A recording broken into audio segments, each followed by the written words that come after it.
Bonjour à tous, bienvenue sur My Travel Project et on se retrouve dans la vidéo d'aujourd'hui pour te parler de ce que je prends dans ma trousse de toilette, trousse à pharmacie, tout ça pour mon voyage de 2 mois et demi en Asie. Donc si t'as suivi la vidéo de la semaine dernière, t'as déjà vu le contenu de mon sac à dos pour ces 2 mois et demi en Asie, mais je me suis dit que ça serait cool en fait de faire une vidéo dédiée à tout ce que je mets dans la trousse à pharmacie, la trousse de toilette et tout ça.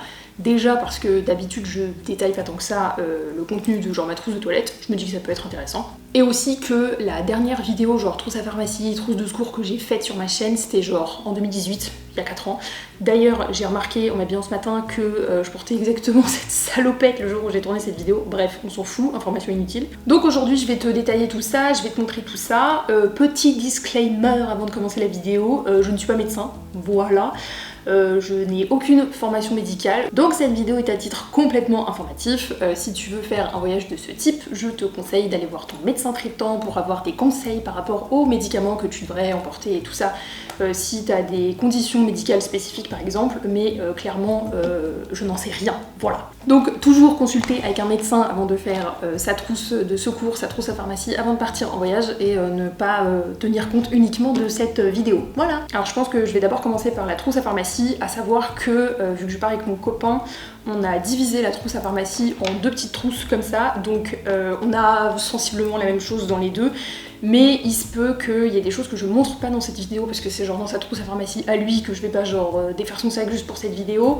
Dans ces cas-là, j'écrirai dans l'écran ce que j'ai oublié de te montrer. Alors du coup, on n'avait pas non plus envie de se surcharger niveau trousse à pharmacie, mais on avait quand même un peu envie de parler à certaines situations, tu vois. Donc ce qu'on a fait, c'est qu'on a essayé de prendre des médicaments, on va dire un peu en tout genre par rapport aux situations qu'on pouvait rencontrer. Quand je dis médicaments, c'est pas juste genre antibiotiques et tout ça, c'est des trucs que tu peux aussi trouver sans ordonnance. Encore une fois, c'est à toi de voir en fonction de ce qui est mieux pour toi, tout simplement. Alors tout d'abord, nous avons des strepsils pour tout ce qui est avion, parce que la clim, voilà, tout ce qui est bus aussi, pour l'avoir fait de nombreuses fois au Vietnam et au Cambodge, les bus en Asie, l'air conditionné à 15 degrés, strepsils. Évidemment, on peut aussi en trouver sur place, donc bon, on n'a pas pris énormément chacun, mais on en prend quand même quelques-uns, juste déjà pour le trajet aller. Après, évidemment, ce que je prends aussi, c'est tout ce qui est médicaments contre les maux de tête. Donc là, j'ai de l'efferalgan sans eau, donc du Lyoc. Hyper pratique si t'as pas de bouteille d'eau à côté de toi et que t'as genre un mal de tête des familles. J'avais ça pour mon ascension du Kilimandjaro, histoire de genre, entre gros guillemets, pas gâcher l'eau en prenant un médicament. Très très pratique. Par contre, le seul inconvénient des médicaments contre la tête, genre efferalgan, doliprane et tout ça en Lyoc, c'est-à-dire sans eau, c'est que c'est des 500. Et si t'as un gros mal de tête et que t'as besoin d'un 1000, bah faut que t'en prennes 2 d'un coup, donc c'est un peu chiant. Il y a pire dans la vie, j'ai envie de te dire. Mais du coup, j'ai aussi des doliprane 1000 sous forme de gélules. Mais est-ce que t'as vu la taille de ces gélules, genre? Elles sont énormes. Donc pour moi déjà, la base de prendre des médicaments contre les maux de tête, parce que je trouve que ça peut vraiment te gâcher un voyage. Alors après, vu qu'on part en Asie, on prend du Gaviscon, hein, donc les suspensions buvables comme ça, contre tout ce qui est maux d'estomac, quoi. Donc si tu manges un truc soit pas frais, soit qui a été lavé avec de l'eau, que nous, en tant que petits occidentaux, nous ne supportons pas, d'avoir du Gaviscon. Ça s'appelle Gaviscon ou Gavisconel, un truc comme ça. Hyper pratique, hyper pratique. Tout ce qui est brûlure intestinale, maux d'estomac, maux digestifs et tout. La vie. Alors ce que je prends aussi, c'est du Micropure. Donc le Micropure, j'en ai déjà parlé sur ma vidéo concernant mon équipement pour l'ascension du Kilimandjaro, c'est des pastilles purifiantes pour l'eau, vu que en Asie du Sud-Est, l'eau courante n'est pas potable. D'avoir quand même quelques pastilles désinfectantes pour l'eau, c'est quand même pas mal. Si au bout d'un moment, t'as tout simplement pas possibilité d'acheter de l'eau, d'avoir des pastilles de Micropure, c'est pas mal. J'en profite pour faire un point sur tout ce qui est eau. Je pars avec une gourde pliable que t'as vu du coup dans ma vidéo de la semaine dernière, mais je ne pars pas avec une gourde filtrante. J'avais une Life-Straw pendant des années, je ne sais pas comment j'ai fait, je l'ai perdue, bref. Et je vais pas mentir, ça me fait un peu chier de me dire que je vais acheter des bouteilles d'eau pendant 2 mois et demi. Voilà. Est-ce que je m'y suis prise un peu trop tard pour penser à acheter une gourde filtrante? Oui, complètement. Mais donc voilà, je préférais éclaircir ce point tout de suite, mais malheureusement et en même temps c'est de ma faute, donc voilà. Je vais boire des bouteilles d'eau pendant 2 mois et demi. Mais je préfère quand même prendre ça si au bout d'un moment je n'ai pas de possibilité d'acheter de l'eau. Alors après ce que j'ai également c'est du Vogalen. Alors là c'est Vogalen parce que je crois que c'est le générique mais ça s'appelle Vogalib. Normalement c'est contre le mal des transports. Voilà. Je suis pas sujette au mal des transports à la base. Mais tu sais, un petit coup de bâton qui va un peu trop vite et vite arrivé. Je me souviens d'un trajet au Cambodge. Célestine, j'ai cru que j'allais sauter du bateau tellement ça partait dans tous les sens quoi. Donc je préfère en prendre quelques-uns. Donc là j'en ai genre 4, j'en ai peut-être 5 si je retrouve au fond de ma trousse à pharmacie, mais je trouve ça toujours bien d'en avoir sur soi. Alors pour l'avoir déjà vécu en Asie et aussi en Amérique du Sud, il est toujours bon d'avoir sur soi des médicaments en cas de tourista. Voilà. Ce qui fait que j'en ai quelques-uns, j'en ai encore une fois pas énormément. En fait, je préférais déjà liquider ce que j'avais chez moi plutôt que d'en racheter et de me surcharger entre guillemets. Tout simplement parce que je sais que c'est aussi des médicaments que je peux trouver sur place. Clairement, si j'ai au bout d'un moment la tourista ou tout autre problème intestinal, je serai ni la première ni la dernière à avoir ce type de problème en Asie du Sud-Est, donc je sais que je trouverai sur place. Mais du coup, j'en avais encore chez moi, donc j'en ai pris histoire de parer à toute éventualité quoi. Alors, j'ai aussi un traitement antibiotique, j'ai 3 plaquettes avec moi. Alors, si j'ai un traitement antibiotique, c'est que je l'ai demandé à mon médecin traitant parce que, et je pense que beaucoup de femmes me comprendront, j'ai eu pendant des années des infections urinaires à répétition qui sont, mais genre, horribles. Littéralement, t'as l'impression que tu pisses des lames de rasoir, enfin c'est une horreur. Et ça m'est pas arrivé depuis longtemps, mais maintenant on prévient plutôt que guérir, tu vois. Du coup, vu que mon médecin traitant connaissait bien mon problème, du coup, elle m'a prescrit un traitement antibiotique au cas où. Je tiens à dire que ce traitement antibiotique n'est que pour ça, donc c'est-à-dire si j'ai une infection urinaire, une cystite, ce genre de choses. Encore une fois, si tu veux prendre un traitement antibiotique avec toi au cas où, déjà faut pas faire du au cas où sans consulter un médecin traitant, et puis vois vraiment en fonction de tes conditions médicales. Moi je sais que c'est parce que c'est un truc qui m'arrive assez souvent et que c'est pour ça que j'ai demandé à mon médecin et qu'elle a accepté, mais voilà, en gros, ne me prends pas comme exemple, va d'abord voir ton médecin traitant et va voir ce qu'il te dit. Mais du coup, j'ai un traitement antibiotique avec moi. Et même de manière générale pour les femmes, genre, je pense que avant de partir pour un voyage relativement long, si vous êtes sujette à tout ce qui est, infection urinaire, gêne à ce niveau-là et tout, faites un traitement préventif à la cranberry. Genre, vraiment, ça sauve la vie, littéralement. Tu vas à la pharmacie, tu prends un traitement préventif à la cranberry, c'est genre 1 à 2 gélules par jour pendant 30 ou 60 jours, quelque chose comme ça. Et au moins, tu prépares le terrain, tu vois. Parce que littéralement, il n'y a rien de pire que d'avoir une infection urinaire, genre surtout quand t'es en voyage. Alors ce que j'ai aussi pour aller avec tout ce qui est antidiarrhéique et tout ça, c'est un autre médicament, c'est comme le spasfon mais en plus fort et c'est un antispasmodique, donc c'est encore une fois pour éviter d'avoir mal au ventre, mal aux intestins. Et on arrive bientôt vers la fin de cette trousse à pharmacie. Alors ce que j'ai avec moi, et ça j'en ai genre réparti un peu partout dans mon sac à dos, c'est du sérum physiologique et du collyre pour les yeux. En fait, je crois que je l'ai jamais dit, bon, parce qu'on s'en fout en fait, mais j'ai un problème à l'œil gauche depuis que je suis toute petite. En fait, j'ai ce qu'on appelle le canal lacrymal bouché, donc le canal qui permet de pleurer tout simplement et d'humidifier l'œil.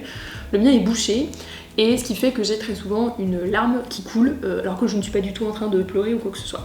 Et ce qui fait que en fait, j'ai souvent l'œil un peu infecté, je vais souvent avoir l'œil qui colle au réveil, et du coup j'ai très souvent avec moi du sérum physiologique ou du collyre, histoire de pouvoir soigner tout ça. Donc j'en ai partout. De manière générale, si tu portes genre des lunettes, des lentilles, donc ce qui n'est pas mon cas, mais vu que j'ai ce problème à l'œil, du coup on est un peu dans le même cas, je conseille vraiment d'avoir avec soi du sérum physiologique, parce que ça soit la poussière, que ça soit la pollution, le fait de se frotter l'œil avec la main et genre t'avais pas nécessairement les mains propres et tout ça, tu peux très rapidement avoir une gêne à l'œil si tu te mets de la crème solaire dans l'œil là, genre.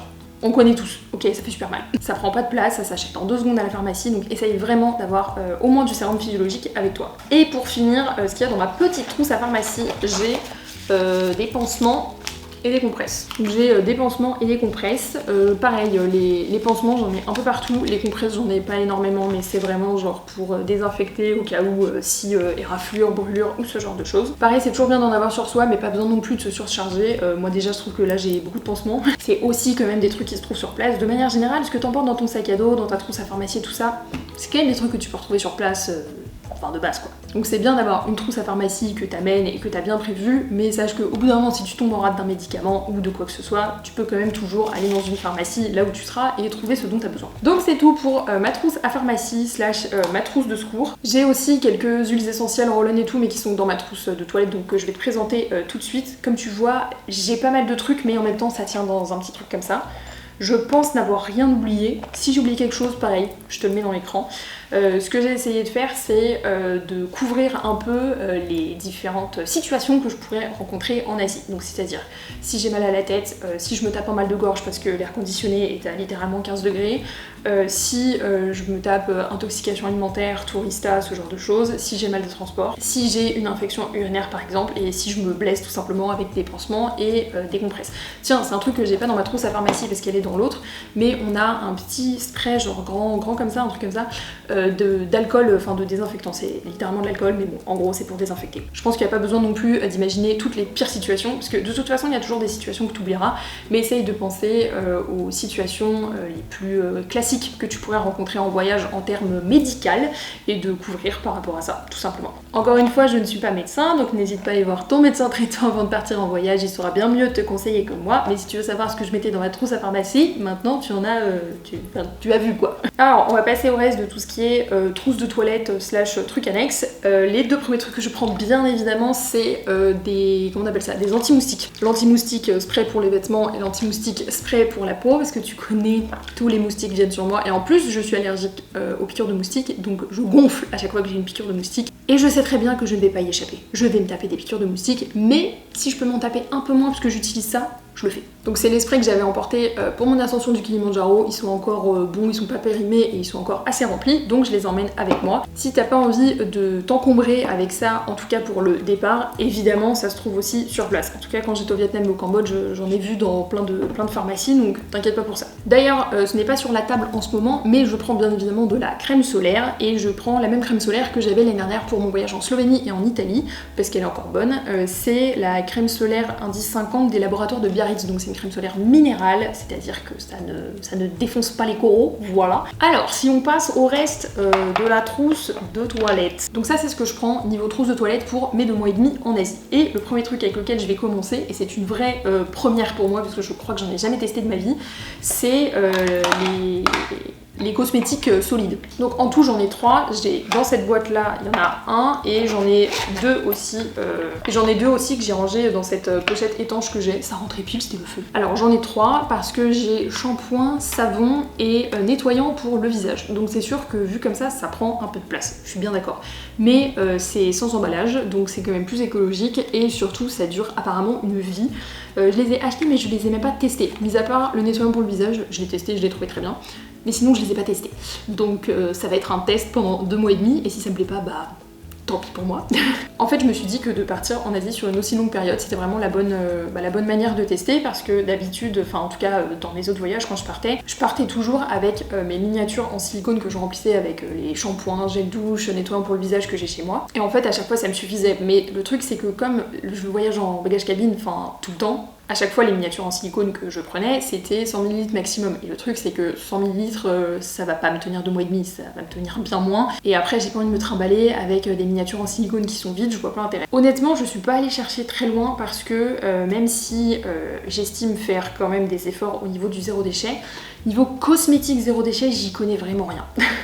Donc je suis allée acheter le tout chez Yves Rocher, aussi bien les boîtes que ce qu'il y a dedans. Donc ça va être un test pour moi, n'hésite pas à me dire dans les commentaires si ça t'intéresse d'avoir un peu un avis à mi-parcours du voyage, ou genre à la fin du voyage sur ces cosmétiques solides et ce que j'en ai pensé.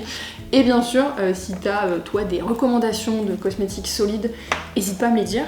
Parce que j'ai déjà fait une vidéo sur ma trousse de toilette où j'essaye d'être zéro déchet. Mais c'était quand j'étais au Canada, et depuis que je suis rentrée en France, j'ai beaucoup plus de mal, en tout cas là où j'habite, à trouver des cosmétiques zéro déchet comme je pouvais trouver avant. Mais je t'explique ça au fur et à mesure de la vidéo. Bref, tout ça pour dire, si t'as des recommandations de cosmétiques zéro déchet, peu importe le produit, n'hésite pas à me les mettre dans les commentaires. Maintenant, on s'attaque à la bête. Alors, littéralement, je vais pas du tout faire en catégorie, c'est-à-dire que je vais sortir un truc, je vais te le montrer et je vais te dire ce que je prends. Alors, le premier truc que je vois, c'est justement les huiles essentielles dont je te parlais avant. C'est pas du tout quelque chose que j'emportais avant, et en fait, c'est quand même très pratique. Alors, elles sont un peu réparties partout au fin fond de ma trousse de toilette, mais là, j'ai 2 roll-on que j'ai acheté chez Aromazone, c'est tête et tempe, donc c'est un roll-on à l'huile essentielle de menthe poivrée et d'autres choses, je crois. Donc c'est quand t'as vraiment mal à la tête, début de migraine et tout ça. J'en ai aussi un qui s'appelle Voyage Serein. Et ce que je prends aussi, c'est l'huile essentielle d'arbre à thé. Ça, quand t'as des boutons, parfait. Alors, ce que je prends aussi avec moi, et je sais que c'est pas du goût de tout le monde, mais je m'en fous, c'est du maquillage. Donc, j'ai pas l'impression d'en prendre énormément, et je ne pense pas l'utiliser tous les jours. mais le fait est que j'aime bien prendre un peu de maquillage. Donc là, ce que j'ai avec moi, c'est genre une BB crème, un correcteur, de la poudre, du mascara et un truc pour faire mes sourcils. Est-ce que c'est indispensable? Pas du tout. Est-ce que j'aime bien quand même en avoir avec moi? Oui. J'avais oublié une huile essentielle. C'est une huile essentielle de lavande aspic et ça permet de désinfecter, donc c'est vraiment pas mal aussi. Après, j'ai bien évidemment une pince à épiler. Alors ce que je prends aussi, c'est un sérum et une crème hydratante. Voilà. Et le sérum, pour celles et ceux que ça intéresse, c'est de la marque The Ordinary et c'est du niacinamide 10%. J'ai bien évidemment une brosse qui fait aussi peigne, donc je trouve que la taille est très bien pour partir en voyage. Je n'ai aucune idée d'où je l'ai acheté. Je pense que j'ai dû la récupérer de ma mère, désolée maman. Voilà. Alors après j'ai des boules caisses, j'en ai pareil, partout dans mon sac, j'ai une boîte avec plein de boules caisses et ça c'était je pense des boules caisses que je n'avais pas ouvertes et que j'avais récupérées la dernière fois que j'étais dans l'avion. Donc là je les prends aussi. J'ai un déodorant de la marque Respire, j'ai découvert cette marque, enfin j'en entendais parler mais je l'avais jamais testé, genre l'année dernière un truc comme ça et je crois que c'est le troisième que je rachète, il marche vraiment bien sur moi et du coup vu qu'il y avait une autre promotion et que je suis un vrai mouton, j'ai acheté aussi le dentifrice naturel que je n'ai pas encore testé du tout mais le format était bien, c'est 75 ml donc pour partir en voyage c'est vraiment cool et je me suis dit que c'était l'occasion de tester. Pareil pour tout ce qui est déodorant, dentifrice, zéro déchet, mettez vos recommandations en commentaire parce que quand j'étais au Canada j'avais une boutique à Montréal. Le feu de Dieu cette boutique, évidemment bien sûr elle a fermé, où en fait j'arrivais et je pouvais remplir shampoing, gel douche, dentifrice en vrac. C'était le feu de Dieu. Depuis que je suis rentrée en France, je n'ai plus trop ça à proximité. Bref en gros, si vous avez des recommandations encore une fois, je suis tout oui. Alors j'ai bien sûr des élastiques en tout genre parce que les cheveux dans la nuque et l'humidité, la chaleur et tout ça tu connais, pas possible. Je prends mon coton-tige réutilisable, donc c'est un coton-tige comme ça avec des picots pour te nettoyer les oreilles tout simplement. Je trouve ça très pratique. Et donc j'emporte ça pour mes 2 mois et demi de voyage plutôt que d'emporter des cotons-tiges jetables que je n'utilise plus depuis un bon bout de temps. Après, et on arrive bientôt à la fin de cette trousse de toilette, j'emporte ma brosse à dents en bambou et j'ai un capuchon avec pour protéger la tête, juste pour éviter que quand je range ma brosse à dents dans ma trousse de toilette, il y ait de l'eau un peu partout une fois que tu as nettoyé ta brosse à dents. Et aussi, si tu es par exemple en auberge de jeunesse, je préfère protéger la tête de ma brosse à dents. Après, j'ai un baume pour les lèvres qui est à 1,10 30, encore une fois, qui sont les fragiles du soleil ici, c'est moi. Et pour terminer, je prends des rasoirs jetables.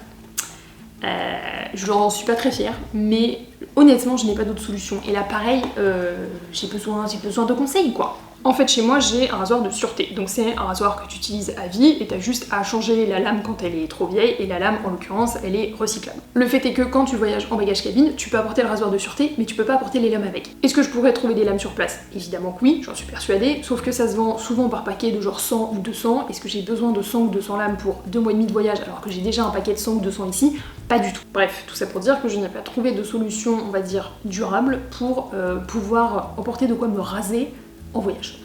Donc c'est pour ça que je suis avec des rasoirs jetables, donc j'essaye de me rassurer en me disant que j'en utilise que quand je suis en voyage, mais bon, ça serait quand même mieux que je puisse trouver une solution durable et un peu plus écologique que ça, quoi. Donc voilà, c'est tout pour cette vidéo sur le contenu de ma trousse à pharmacie et de ma trousse de toilette pour mes 2 mois et demi en Asie. J'espère que ça t'aura plu, que ça aura pu t'informer sur ce que je prends, que ça aura pu te donner certaines idées. Encore une fois, n'hésite pas à consulter avec ton médecin avant de réaliser cette trousse à pharmacie parce que je ne suis pas médecin. Bien sûr, n'hésite pas à me faire toutes tes recommandations zéro déchet pour que je m'améliore pour la prochaine fois parce que je suis bien consciente que ma trousse de toilette est loin d'être zéro déchet. Encore une fois, j'espère que ça t'aura plu et nous on se retrouve bientôt dans une prochaine vidéo.